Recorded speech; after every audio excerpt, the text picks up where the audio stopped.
Handheld title is basically a Sonic, one of the most powerful Sonic villains ever made, it makes sense that I do a Sonic-related comment. I know, I'll do one about the Sonic Advance trilogy. Let's see here. Sonic Advance trilogy. Let them do YouTube ad. Aha! Johnny vs. Sonic Advance trilogy. Oh, this is gonna be a good review to watch. In the not too distant future. Horrible enemy placement, more spikes than Mega Man 4, and bottomless pits, and you don't see most of this shit coming until it's already too late. Am I sure that I watched the right review here?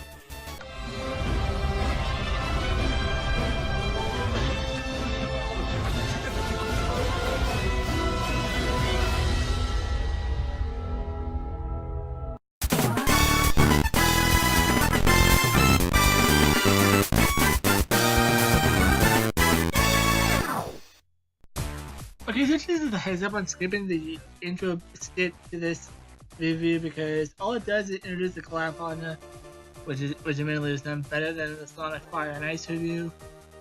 So, and while it was a good setup, it didn't exactly lead to the review properly. Just saying. You should watch them. Jackpot.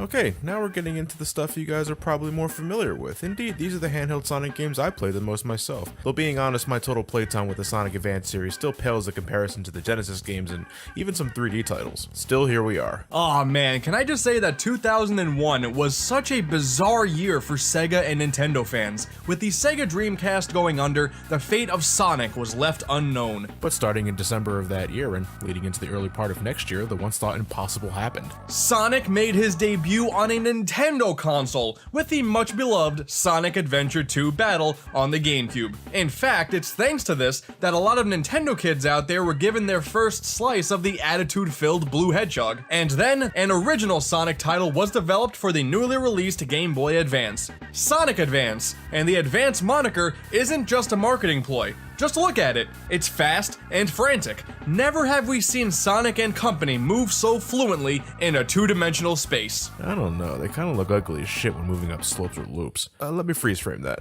Yeah, look at that. Yeah. I get that was for comedic effects, but you could have elaborated on that point a little bit. Okay, well, fair enough. It does look better in motion, which thankfully there is plenty of here. Yeah, no doubt. It was pretty surreal playing a new 2D Sonic title on a Game Boy of all things. Oh, and before we forget, do you want to talk about the N-Gage port of Sonic Advance? The N-Gage port? What? No. Let me save you some time. This is Sonic Advance on the Game Boy.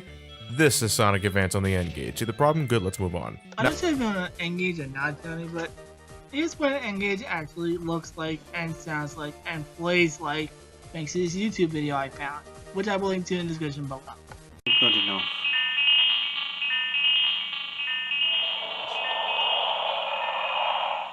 It's got some. Oh, would you look at that, the N-Gage screen is a little bit wider than the screen that Johnny used to represent the N-Gage in this review.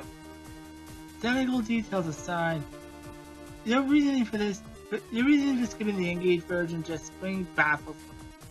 If you showcase the N-Gage version, I would have been okay with this statement and what you said, but without it, it just makes you sound like, well, not so smart. I was just entering high school when Sonic Advance was making its rounds. I was sort of out of my platformer phase at this point. I was all about the RPGs. Then I saw a friend of mine playing the game on his Game Boy Advance during a road trip. I had to squint my eyes, the screen was so fucking dark. But I liked what I saw, I wanted to give it a shot. High school student though, money was a little tight. I first experienced Sonic Advance on an emulator. Then finally got all 3 games for myself when the money was right. Sonic Advance was checking all my boxes, and I loved the new set of sprites everyone was rocking.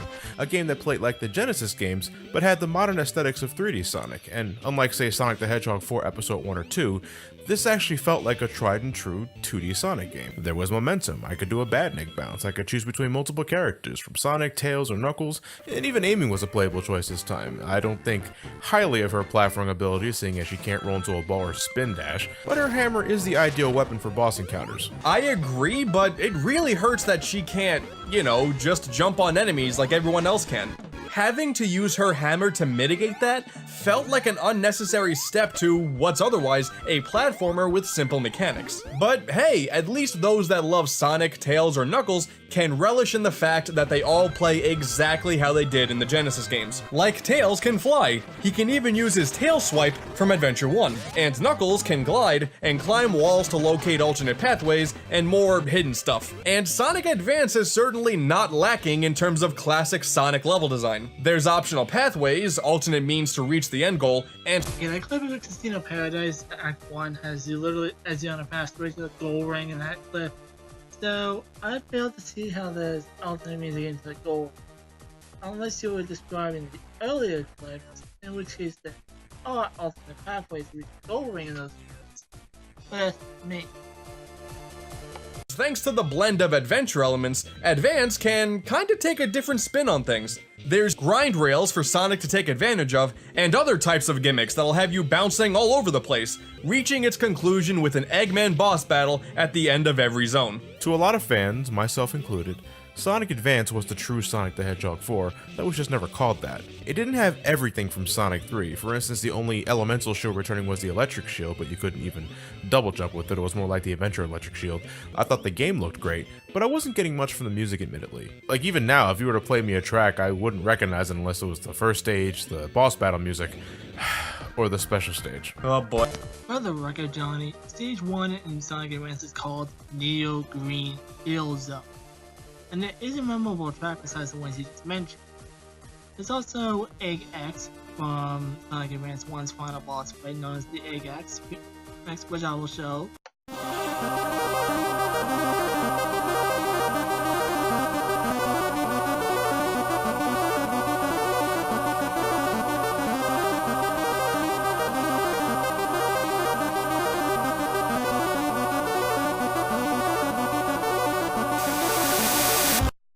Things like Secret Faces theme.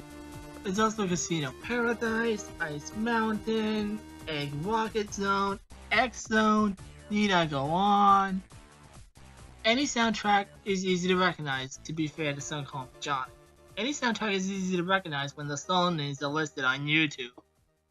So he has a bit of a point there. Okay, we're going there now, aren't we? Yeah, we're going there. Okay, I think Sonic Advance is great, but its downsides are like really fucking obnoxious downsides. Okay, so where do you want to start? The level design. More. You know you can jump again almost immediately after landing after a previous jump, right?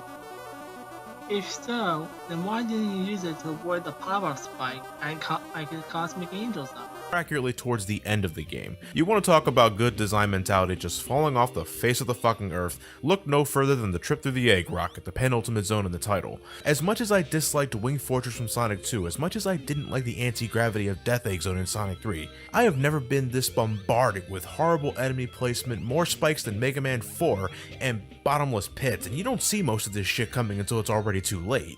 You know that you can hold forwards, or in this case, left, after jumping on that jump panel in order to get the momentum needed to make it to the next platform and on top of the spike safe.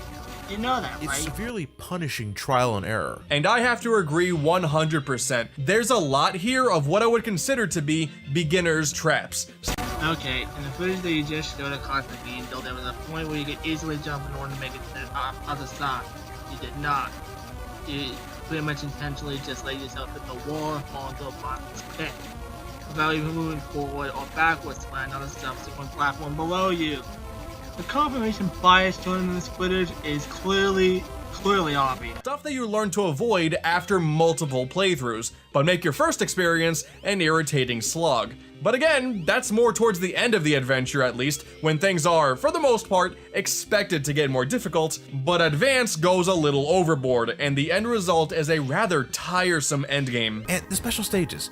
What the fuck happened here? Yep, I was waiting for this. Seriously, man. So, as expected, there's a final zone that's only accessible by getting the Chaos Emeralds. But rather than giving the player multiple attempts within one stage to nab a Chaos Emerald, there's only one method of reaching a special stage within the current act, and it's in the form of the Special Spring, which more often than not, Sonic will have an awkward time trying to reach. I don't know, man. The special stages aren't that bad. I wasn't finished. Chaos Emeralds are also tied to a zone, so you can only get the red emerald in the first zone, the blue emerald in the second zone, etc, etc. And not every stage in the zone has a special spring. Sometimes they're limited to only once per zone. And I'm sorry if I'm coming off as a nostalgic curmudgeon, but Sonic 2 and 3 had it right with multiple checkpoints or multiple giant rings within one stage. It gave players the choice of making their own routes while still nabbing the emeralds at their leisure. Plus, getting the emeralds gave you Super Sonic to use whenever you wanted. Here, they only unlock the final zone, and that blows. And excuse me, did you just say the special stages aren't too bad? Well, I don't know, I kinda like the idea of sky surfing for rings. It beats reusing the half pipe again, you gotta admit that. Okay, yeah, it's not the half pipe, but my depth perception is absolute shit in these. It's a 2D game trying to replicate a 3D space. I think I'm on top of the rings, turns out I'm way fucking off. I can't deal with this. And again, all this work for one zone at the end of the game that you'll most likely finish faster than any of these special stages drag on for. But in the special stages, you have a spin button, which is the B button, and you can pull down either the A and the Y button. I forgot which one. The boost through the mines and grab rings hidden in between the mines. Have you even played this game 100%? Well, clearly you did because you felt like the moon zone. So, did you just forget about those features? I mean, besides all that, you would say Sonic Advance still holds up in terms of quality, right? Yeah, I still think the core game is great. Until the end of it anyway, where it just nosedives. While rough around some edges, Sonic Advance still delivers on 2D Sonic action. It was a great way to introduce new players into the world of Sonic the Hedgehog. And though I'm not so sure if this really got anyone dusting off their old Sega Genesis to revisit some of Sonic's classics, Sonic Advance did well enough to make the Game Boy Advance Sonic's home in the handheld department. And 1 year later, fans were treated to Sonic Advance 2. All the familiar faces are here, but new to the lineup was Cream the Rabbit. Oh yeah, you thought Sonic Heroes was where she made her debut? No, Sonic Advance 2 has that game beaten by over a year. And I should bring this up now, there's not much of a plot going on here for this and Sonic Advance 1. Eggman is up to no good, Sonic and company team up to slap him silly, lather, rinse, repeat until the finale. Cream's reasoning for joining our heroes is to help her mother, who I think Eggman has kidnapped? I'm not sure, like Cream mentions that her mother needs help, but we see nothing come out of that at the end of the game. But at the start of the true final zone, we see Eggman kidnap Cream's mom, so was she rescued and then kidnapped again in the same game? If so, fuck, move over Princess Elise. Okay, the Sonic, Tails, Knuckles, and Amy's endings, Queen's mother Vanilla isn't shown. That's her name, by the way. Don't know how you forgot that. Anyway, Queen's mother Vanilla is shown at the end of Queen's ending, Sonic Adventure 2, once you beat the game over. It's so easy to beat it with cheese, but that's what's happening. And like that chance, Vanilla gets kidnapped only twice in Sonic Advance 2, while Elise got kidnapped 5 times in Sonic 6. Take that.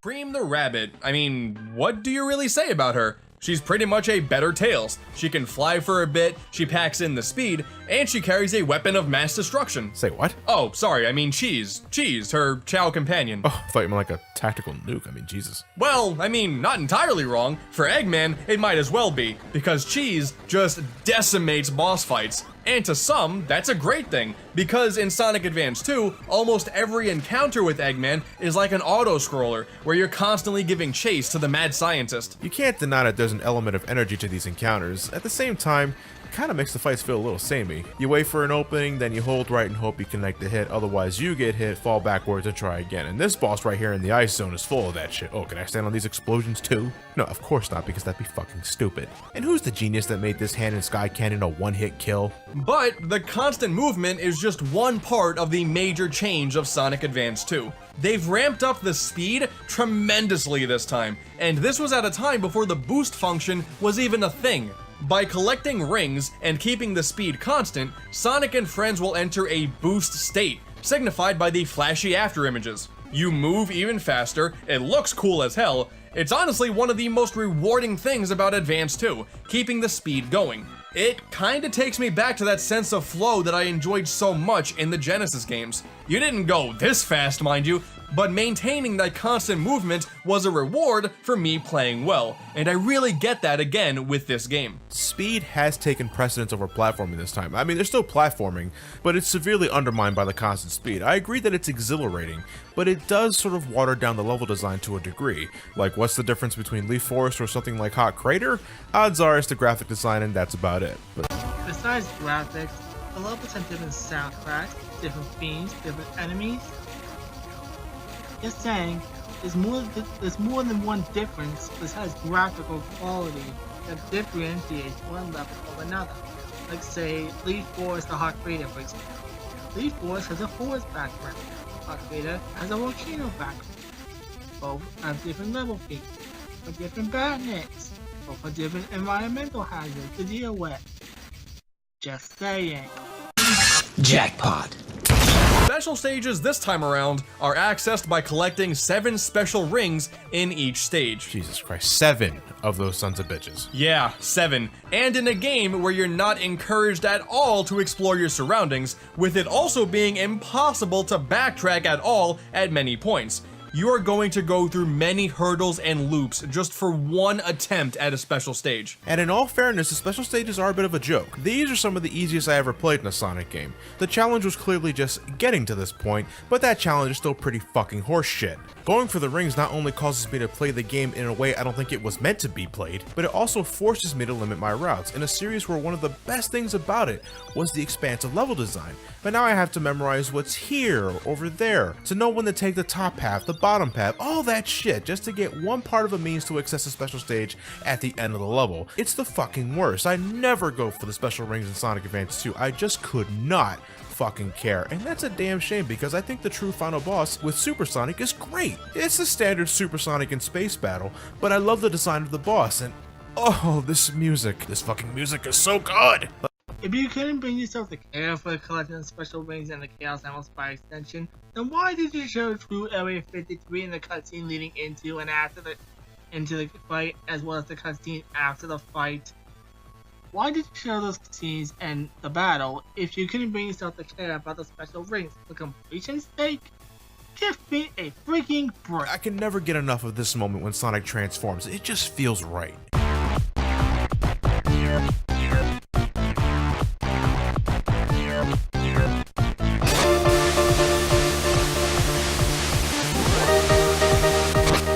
To waste all of my fucking time on those stupid special rings. Well, you clearly did put up with it because you did unlock True Area 53, unlocked every character, and by every character I mean in rows, as well as the other characters by beating the bosses as Sonic. And then you went and collected all the Chaos Emeralds and special rings with every character and beat the game with Tails and Green to unlock the row. Your argument is invalid. Jackpot. It is still pretty guilty with its bottomless pits and spikes though.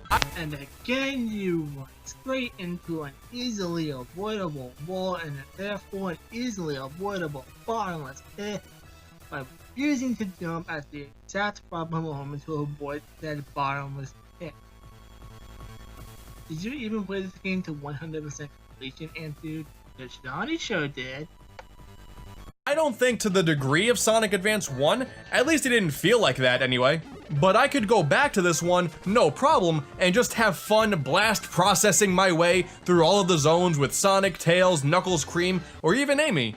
But you do have to get all the Chaos Emeralds with every character to unlock her this time. What in the blue hell? The fuck that. Let's move on to Advance 3. So you say screw that to unlocking Amy Rose by beating the game with all 7 Chaos Emeralds collected with each character. Yet you put up with beating the game 4 times with Sonic, Tails, Knuckles, and Cream, and collecting all the Chaos Emeralds with Sonic, simply to unlock True Area 53 and enjoy that awesome music. You just made yourself look like a hypocrite. Jackpot. In addition to this, Eggman has built a new robot companion to help him conquer what remains of the planet. Gemeral, I'm not sure how to pronounce it. Jackpot. Are you out of your fucking mind? This shit is the worst. This clip right here is the reason I wanted to make this commentary rant in the first place. Seriously, did you not know that you can move backwards by holding the left button on the D-pad? Did you not know that, Johnny? Seriously?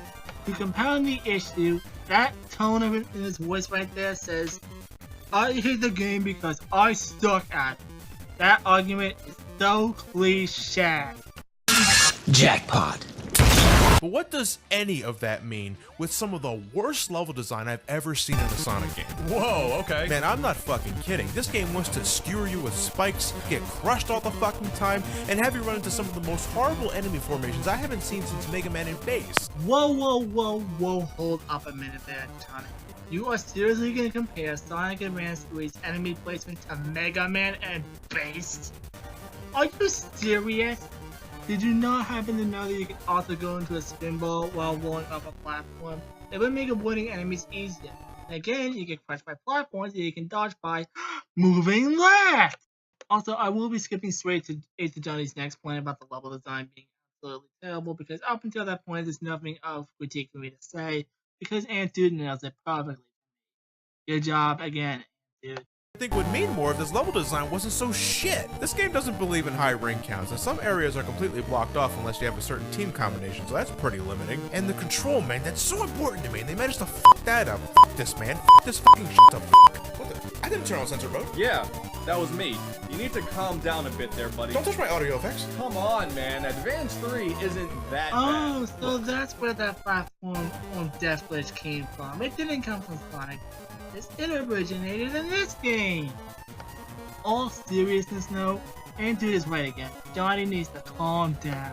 I know of a few that think of this as the best of the bunch, and I know there are plenty of you watching right now that probably love this game, and I hope you continue to enjoy. I won't give you shit for liking something you honest to God find enjoyment from. That's not who I am and never will be. But this game, team-up mechanics aside, is completely backwards from what we got from Advance 1 and Advance 2. And here we have a clip where not holding up and right on the D-pad is what screws you over.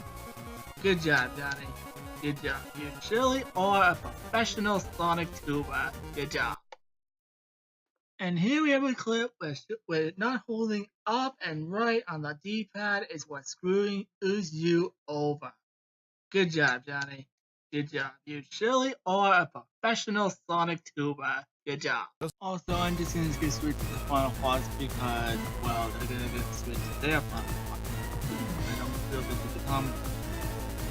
Besides, the final boss is potentially very well. And also, it's because I have nothing else to say. Jackpot. So, time for my final plot. The first two phases of the review, that's been the Sonic Advance and Sonic Advance 2 portions of the review, were really, really good. A couple problems here and there in terms of footage manipulation, confirmation bias, but overall, it was a good two phases of the review. The Sonic Advance 3 portion, on the other hand, was where things began to fall apart for me. Not only was Johnny much more cynical and rage heavy than usual, he was so enraged that he went into censored mode at one point. And he even used footage manipulation, again, by not holding up and right upside down in Cybertrack, as an example, to prove his point of bad level design. The level design isn't bad, you just have to get used to it. It's a little awkward at first, but then again, what level design isn't usually awkward at first? That isn't Mario. So overall, this review feels like a bit of a mess in my opinion. There was some good bits here and there, such as the dialogues between Ant Dude and SomecallmeJohnny regarding Sonic Advance 3. I like how they played off each other perfectly, complimenting each other's different opinions to perfection. However, the various instances of confirmation bias and manipulating footage to get the desired result left me feeling mad about the whole review in general. No fault to Ant Dude, because Ant Dude was a pretty good person who tried to balance Johnny out and get him to change his opinion somewhat regarding Sonic Advance 3. You missed several mechanics, and the points you made were somewhat flawed, but worst of all, you tried to use your rage to present your evidence as facts, which is something that you shouldn't do in a review. Yes, I get it. You're a professional reviewer who reviews games and it's because you love them, and because you grew up with Sonic so much, you prefer the classics. I get it. I fully understand. But you managed to do something even more special in my opinion, and I use that term sarcastically. You managed to make points and use evidence that made my points more concrete in hindsight. Just how is that even possible? The rage and vitriol and downright pure negativity you displayed in the SA3 segment is completely unnecessary, and not to mention, it makes you look like a hypocrite to an extent. You enjoy SA1 and SA2 for being similar to the classics. Yeah, when Sonic Adventure was different from the classics, you praised it to an extent. But here, total opposite. You completely and utterly went against Sonic Advance 3 for merely trying to be different and similar to Sonic Adventure. You can't have your cake and eat it too. It just doesn't work that way in life. Same should go for video editing. If you're going to be negative, fine. I don't really care about negativity. But it can and will wear me out eventually if it's done over excessively. And guess what? The Sonic Advance 3 portion was almost entirely negative! I'm not trying to change your opinion on Sonic Advance 3. You have your opinion on the game and its aim, even though it's mostly negative. And I have my positive experiences with Sonic Advance 3. Well, mostly positive. The channel hunting completely sucked in that game, and I will agree with you on that one. But that's beside the point. The point is, you lack evidence for some of your claims in earlier and later portions of the review. You used footage in a way, and manipulated the footage and controls in a way to make it look like the level design was god-awful, when in reality, you're just bad at playing the Sonic Advance games. I get it. SA1 and SA2 are masterpieces on the handheld department. I get it. I understand that. In your attempt to be negative towards Sonic Advance 3, you barely praised the soundtrack. All you praised was the credits theme, and that was pretty much it on terms of soundtrack. In fact, you barely praised the game outside of the team mechanic and the soundtrack. Well, one song of the soundtrack anyway. I get it. You don't like Sonic Advance 3, but that is no excuse to be so negative and pessimistic about a game because it is different from the other games in the series. Let me look at Sonic Adventure 1 and Sonic Adventure 2. Two games different from the classics in pretty much every regard, such as having more story elements, a monster of the week to deal with, etc. People praise those games, and you yourself praise them, at least in part. Yet here, when Sonic Advance 3 tries to be different from the rest of the SD Advance trilogy, and do its own thing to an extent, including having a monster of the week similar to Metal Sonic in some way, guess what? You get pessimistic and angry about it. You can't have it both ways. You can't praise Sonic Adventure for being different from the classics, then bash Sonic Advance 3 for being different from the classics. It makes you look hypocritical in hindsight. You know what? I am done. I am done. Dante, Virgil, do the honors and finish me off already. I had enough of that. Jackpot.